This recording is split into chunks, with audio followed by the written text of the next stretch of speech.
Pessoal, é sério e a gente precisa começar esse editorial com vocês com um recado urgente. O Boulos perdeu.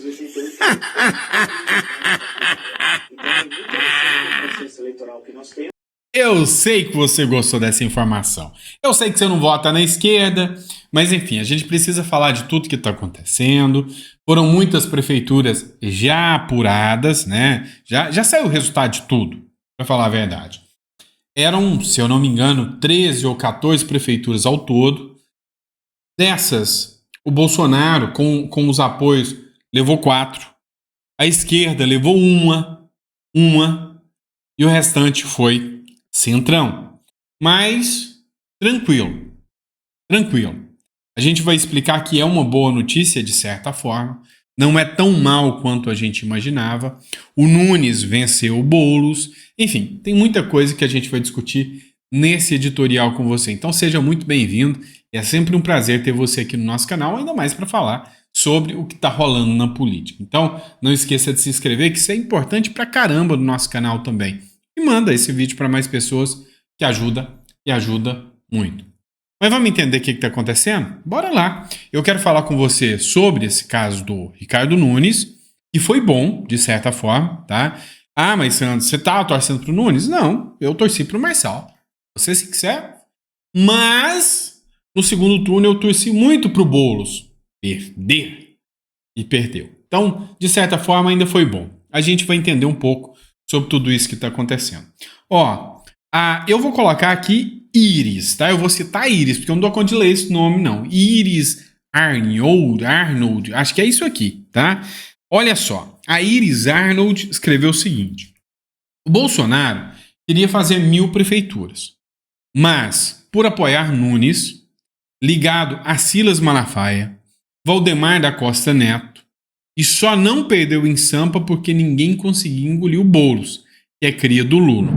Espero que o Bolsonaro abra os olhos. E aí, faz todo sentido o que a Iris aqui comentou, tá? Ela comentou. Porque na minha visão, houve um desgaste.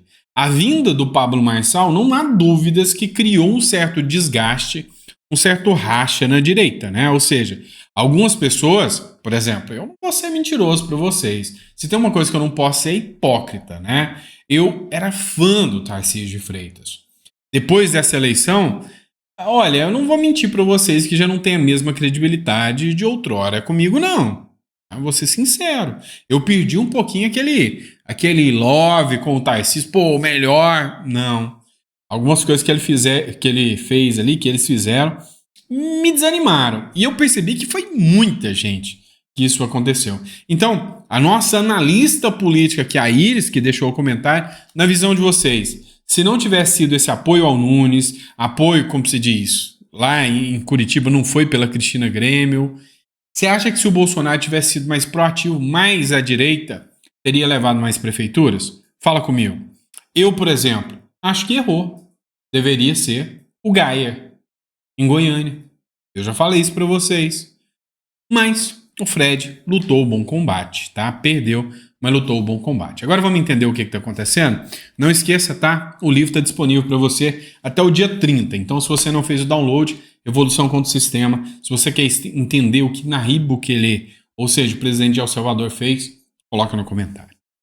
Talvez a cena mais emblemática, a cena que mais chama a atenção, seja esta do Tarcísio de Freitas e do Nunes, né, de certa forma que comemorando, né, de certa forma tendo ali o seu momento de emoção. Você vê aqui, né, pela imagem, que o Tarcísio está até chorando de tanta emoção. É como se um filho dele tivesse levado essa eleição.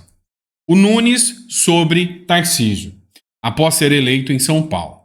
Abre aspas. Líder maior que me deu a mão na hora mais difícil. Essa matéria é do Estadão.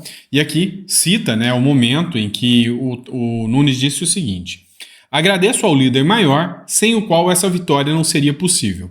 Eu queria voltar a repetir. Eu agradeço ao líder maior, sem o qual nós não teríamos essa vitória. O meu amigo, que me deu a mão na hora mais difícil, governador Tarcísio de Freitas. Não há, sem sombra de dúvidas, questionamento acerca disso. Se não fosse o abraço do Tarcísio de Freitas em cima do Ricardo Nunes,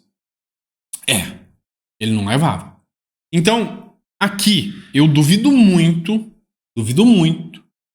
que o Ricardo Nunes vai se rebelar num futuro contra o Tarcísio de Freitas. Então, se o Tarcísio de Freitas seguir raízes e apostar em uma candidatura para o Senado de direita, terá o apoio da Prefeitura e do Estado de São Paulo, apoiando um senador de direita. Um deles, a gente sabe que é Eduardo Bolsonaro.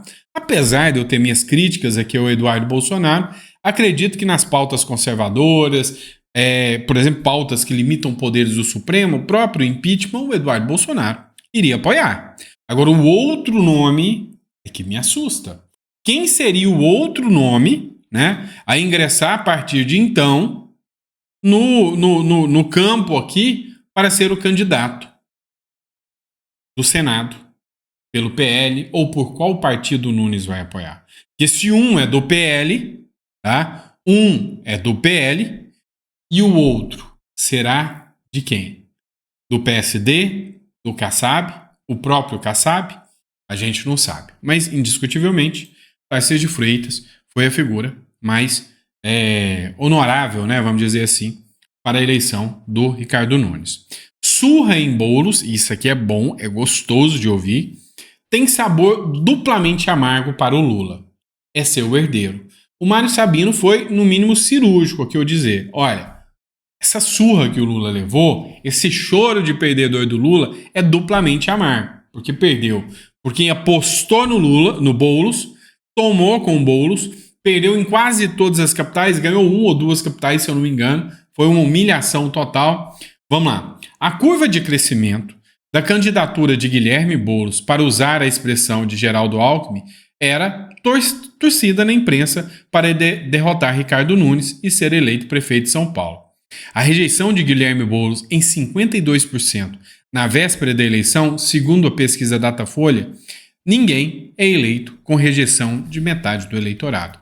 E detalhe, essa rejeição de metade do eleitorado inteiro mostra que esse eleitorado é de direita.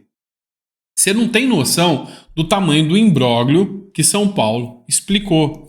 Disseram para você que São Paulo não elege ninguém de direita, que São Paulo é um antro esquerdista. Deixa eu contar um segredo para vocês.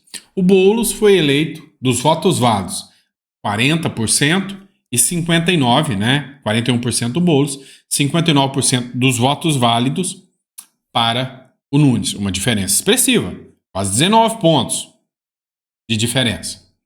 Agora, o que ninguém te conta é que 30% do eleitorado simplesmente não foi votar. 30% do eleitorado não foi. E diga-se de passagem, 30% desse eleitorado, grande parte do próprio Pablo Marçal. Ou seja, um eleitorado de direita, ou seja, de direita, meu irmão. Então, São Paulo não é tão esquerdista quanto eles tentaram pintar para você. O Nunes, por sua vez, ele disse que essa pode ser a sua última eleição, a última disputa dele. Ele conseguiu a reeleição e é bem provável que ele vai abandonar a vida pública depois disso. Então, ele pensa, né, em abandonar a vida pública e não continuar, né, como prefeito de São Paulo. No máximo, pode ser que ele venha como deputado federal em 2026 e 2030, né? Ele poderia concorrer, porque ele não vai abrir, ele falou que vai concluir aqui a gestão dele à frente da prefeitura. Um caso que aconteceu durante as eleições foi que o TRE citou crime eleitoral, mandou apreender material do Nunes por causa de boca de urna, estava fazendo boca de urna, tá? Segundo informações do Tribunal Regional Eleitoral. E outro ponto importante é que o Boulos, mesmo levando uma coça, levando uma lavada duplamente, humilhou-se e humilhou o Lula junto, né? Levou uma surra, ainda disse para os militantes de esquerda que a campanha recuperou a dignidade da esquerda. Deixa eu contar um segredo para vocês. Não dá para recuperar o que nunca existiu. Dignidade na esquerda não dá, né? Então parece até piada. Então o Boulos disse que recuperou a dignidade da esquerda. Mas na verdade, o PT voltou a governar só uma capital depois de 4 anos. Ou seja, o resultado do PT foi o mais pífio de todos os tempos. E Lula chora e agoniza na sua casa com esse tamanho de humilhação. Pode deixar sua risada. Vai, pode deixar sua risada. Não foi o resultado que eu esperava. Eu queria gente da direita. E a gente chega num resultado que vai te impressionar. Por que te impressiona?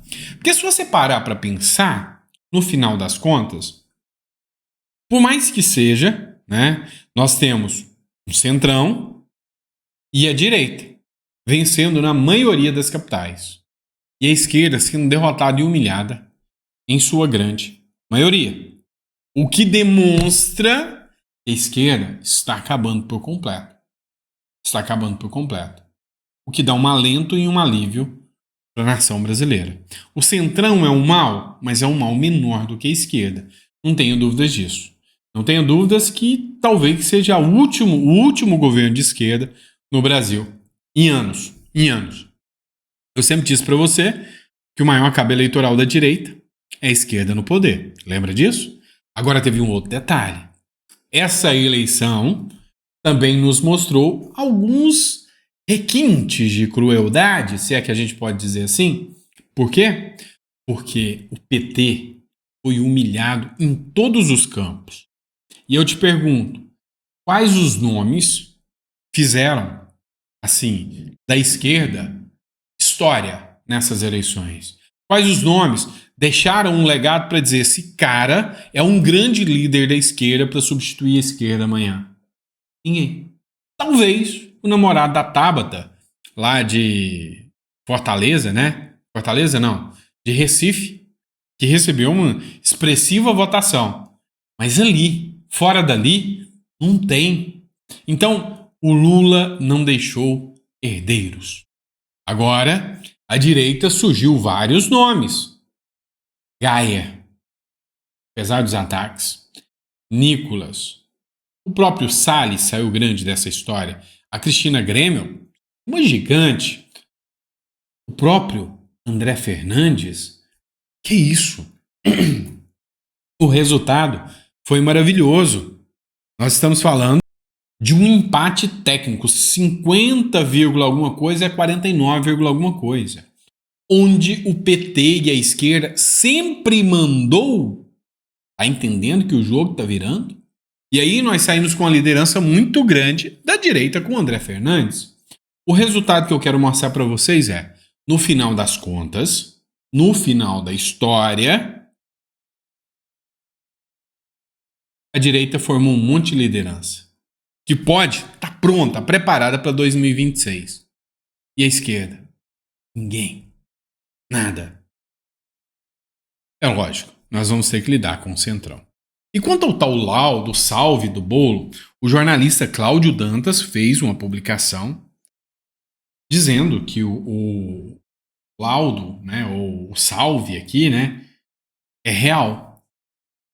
E ele escreveu: votem na Marta dos Pilice e no Boulos do PT. Ó, vamos ressaltar a todos que o comando não fecha com nenhum partido político, mas em cima da né, da situação que estamos vivenciando, viemos pedir para, se possível, pedirem para seus familiares se podem apoiar votando na Marta dos Pilice, né, que é a Suplicy, e no Boulos do PT. Agradecemos a compreensão. Não consigo te dizer se isso é verdadeiro, não consigo te dizer se esse bilhete é real, e se é real, não há nada que comprove que é uma solicitação do Boulos. Vamos deixar muito claro aqui, tá? Vamos evitar problema com a justiça e com Moraes, tá? Então, sem chance aqui de falar, mas está acusando, não. Aqui o Cláudio Dantas, jornalista, teve acesso, né, e apresentou aqui o bilhete. Agora, esta mulher deveria ser parabenizada por todas as feministas, porque essa mulher entrou pequena, humilhada, esquecida e saiu gigante, saiu grande, saiu pronta para ser senadora pelo estado do Paraná. Cristina Grêmio, e é óbvio que eu vou torcer para que isso aconteça. A Cristina Grêmio entra para a história como a mulher mais votada nas eleições de Curitiba. Teve campanha contra do Deltan Dallagnol, que papelão do Deltan Dallagnol. Teve campanha de difamação do Deltan Dallagnol contra ela. Foi feio pra caramba. O Silas Malafaia atacando a Cristina Grêmio, torcendo pro cara do PSD do Kassab. Todo o sistema esteve contra ela. O Bolsonaro a deixou no primeiro turno e no segundo turno, quando ele viu que ela tinha chance real, ele torceu para ela. Mas, inclusive, na campanha do Pimentel, ele falava que ele era o candidato verdadeiro do Bolsonaro. Estavam os dois brigando pelo voto do Bolsonaro. Mas a Cristina Grêmio realmente saiu grande, saiu gigantesca, pronta para ser uma deputada federal, é fato. Indiscutivelmente ela já estaria eleita, né? Recebeu 500 mil votos, 570 mil votos, não tenho certeza ao certo, mas eu sei que foi mais de 500 mil, pronta para ser deputada federal, pronta para topar uma disputa, e agora eu quero ver se o PL vai simplesmente fazer cara de nojinho para ela, como fez, né? O PL pegou a vice, né? Paulo Martins entrou como vice, já é algo relativamente bom, porque um cara do PSD é o verdadeiro prefeito, é ele que vai dar o apoio pro cara do Senado, que pode ser do PSD também. E aí, a galera do PSD, a gente já sabe o que eles fazem, ou melhor, o que eles não fazem, é assinar pedidos. Então, de certa forma, né, não foi aquela vitória tão grande. Esse cara foi um gigante, um guerreiro, tá? Enfrentou um sistema inteiro, 50,37 contra 49,63. É o dinheiro da pinguinha que fez a diferença aqui. Pelo amor de Deus, né? Cara, o que nós podemos dizer aqui? Neste caso, né? Neste caso, o cara foi gigante, é um reduto todo dominado pela esquerda. Teve busca e apreensão com cabos eleitorais do candidato do PT da esquerda. Teve denúncia de compra de voto do deputado do PT da esquerda. Então, cara, André Fernandes, nem sei se esse vídeo vai chegar em você. Mas se chegar, cara, como eu torci, como eu vi que você foi um gigante. Baixa a cabeça não, meu irmão. Baixa não, porque você mostrou quem você é. Aqui também nós temos o Fred Rodrigues, com uma diferença um pouco maior, 11%, né? 55% para o meu xará, Sandro Mabel, em relação ao Fred Rodrigues. Também um gigante, né? Enfrentou, cara, o Caiado, né? E o Caiado tem 80% de aprovação em Goiás. E lógico que a força do Caiado, o sistema, é muito forte, principalmente com um candidato querido como o Caiado. Isso me chamou a atenção. A diferença de votos da Cristina Grêmio para o Pimentel e a diferença de votos do Fred Rodrigues com o Sandro Mabel. A força do Caiado foi maior do que o do Ratinho Júnior lá em Curitiba. Isso me chamou bastante a atenção. Mas foi um gigante. Agora teve vitória também, né? A gente pode falar aqui do caso de Aracaju, que teve vitória do PL. A Emília Corrêa venceu por 57% a 42%, o candidato do PDT. E esta figura, essa peça rara, com essa cara de maroto, levou também, que é o Abílio Brunini, foi eleito em Cuiabá, com 53% a 42%. Enfim, tiveram outros candidatos também, mas não vou estender demais o vídeo, ainda mais nesse domingão para vocês. Saiu até um pouco atrasado. O que eu posso dizer para vocês? Entendam, o resultado não foi ruim. Não foi o esperado. De forma alguma foi o esperado. Não era isso que a gente pensava que poderia acontecer. Mas, todavia, foi algo salutar. Foi algo bom. Tá? Então, parabéns para os vitoriosos. Parabéns para os derrotados, porque perderam de pé. E é aí que eu falo. E é aqui que eu bato em cima e falo. Eu prefiro perder de pé do que ganhar de 4. Parabéns, Cristina. Parabéns pro André Fernandes. Pro Fred Rodrigues. Aí se eu esqueci de citar algum aqui. Bruno Engler em Belo Horizonte também perdeu. Tá? O outro estava com a máquina, perdeu para o prefeito que estava candidato à reeleição. Mas assim, lutou o bom combate. Então, parabéns para vocês que fizeram um trabalho, né, impecável e perderam. Mas de cabeça erguida, perderam de pé. E isso aí para mim não tem preço. É por isso que eu falo para vocês. A direita saiu com grandes lideranças, com grandes líderes. Pessoas todas essas que vão estar, no mínimo, no Congresso Nacional como deputados federais, no mínimo, né? São figuras gigantescas. Então, parabéns a todos os envolvidos. E você, gostou desse editorial? Se gostou, deixa no comentário, fiquei até o final, gostei do conteúdo. Se não gostou, pode deixar no comentário, não gostei disso. Gente, vocês estão reclamando dos títulos, né? Eu não nego que a gente está apelando um pouquinho nos títulos. Não é sacanagem. Tem um pessoal que fica fazendo os títulos aí, mas eu vou pegar mais leve. Isso aí chama clickbait, né? Mas eu vou melhorar, tá? Eu reconheço os erros aqui. A gente vai dar uma melhorada nos títulos aí, tá bom? Juro, prometo para vocês, tá bom? Agradeço a vocês, o comentário de vocês é importante, mesmo que seja para puxar a orelha, tá? Não tem problema não. Mas eu agradeço vocês, tá bom? Abraço, fiquem com Deus e até o próximo editorial.